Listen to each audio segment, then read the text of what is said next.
Bonjour mes amis des réseaux sociaux, je viens aujourd'hui parler de la politique sénégalaise et des événements passés, ce que ça m'a inspiré. On a traversé pas mal de cérémonies, la Korité, la Tabaski, le Magal, le Gamou. Et dans toutes ces cérémonies, on a fait appel à la paix. Les leaders d'opinion, les guides religieux ont beaucoup prié, ont beaucoup parlé d'un climat apaisé et qu'il y ait la paix dans le pays.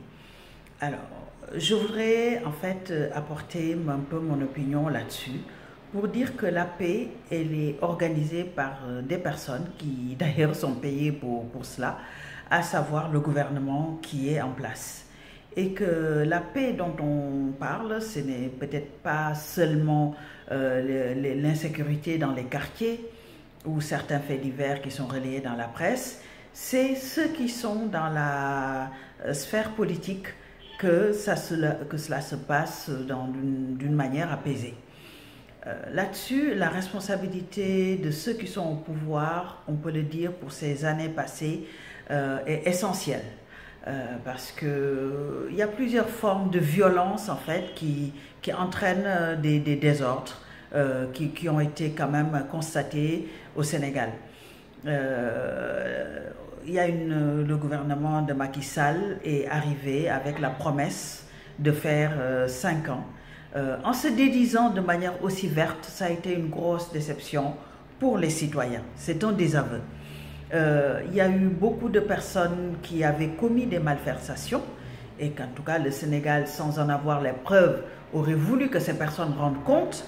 On a commencé avec la CREI à demander des comptes et puis finalement, à part le cas de Karim Wade qui s'est très mal déroulé, on peut dire que c'est resté lettre morte.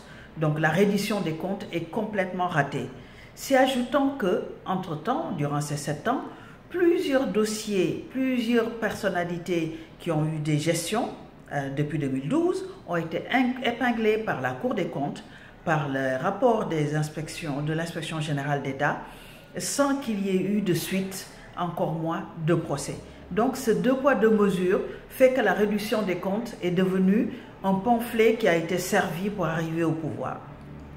L'autre forme de violence qu'on peut constater, c'est en fait le niveau de vie de la population au regard de la politique économique choisie. Quand le taux de chômage augmente, quand l'éducation est presque par terre et que les enseignants sont toujours en grève, quand la santé ne fonctionne pas et que les médecins, le personnel hospitalier est toujours en train d'avoir des revendications de leur fonctionnement, du niveau de leur fonctionnement, ça aussi ce n'est pas une façon de rendre ce pays apaisé.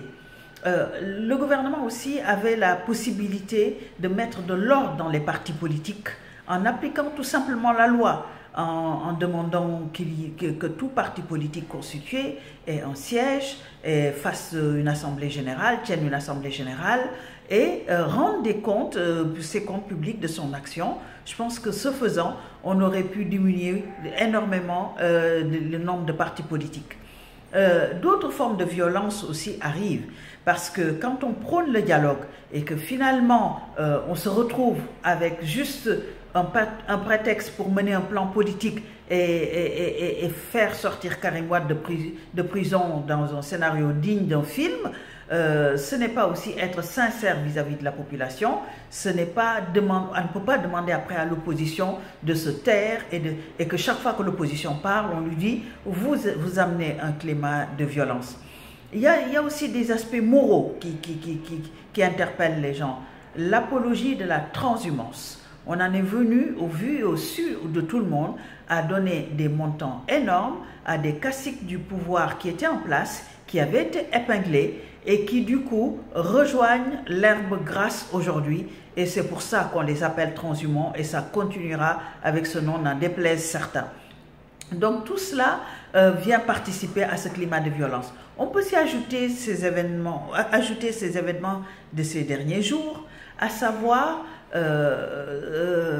venir piétiner les compagnons qui étaient là hier parce qu'aujourd'hui, ces compagnons qui n'ont pas changé de ligne, on ne s'y retrouve pas dans les valeurs qu'ils prônaient hier. C'est aussi une façon de se dédire, parce que ce qui s'est passé cette semaine, à savoir essayer d'asphyxier les mouvements de société civile et venir à force de les décrédibiliser et sortir des montants énormes de centaines de millions et laisser penser que ce sont des montants qui ont été détournés, c'est une façon de se décrédibiliser. Et pourtant, on se rappelle du candidat Macky Sall qui était là en train de chercher le soutien de ces mouvements, en train de se rendre dans leurs locaux et d'être soutenu par ces jeunes et de porter l'espoir de toute une population et qui revient aujourd'hui pour essayer de les asphyxier.